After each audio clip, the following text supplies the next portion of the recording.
সপ্তম শ্ৰেণীৰ বিজ্ঞান আৰু গণিতৰ পাঠ্যপুথিখন আমি দ্বিভাষিক কৰিছোঁ অৰ্থাৎ একেখন কিতাপৰে এটা পৃষ্ঠাত ইংৰাজী ভাষাত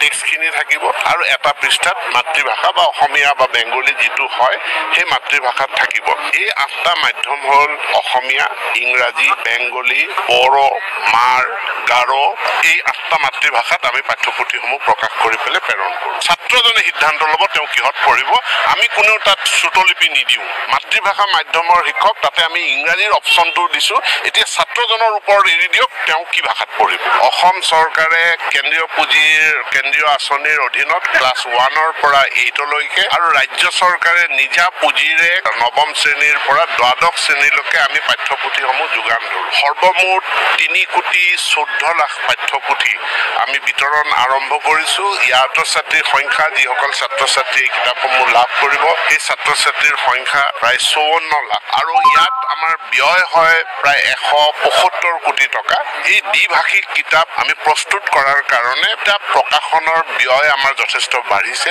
অতিৰিক্ত আমাৰ যি ব্যয় হৈছে এই ব্যয়ৰ পৰিমাণ হৈছে 28 কোটি টকা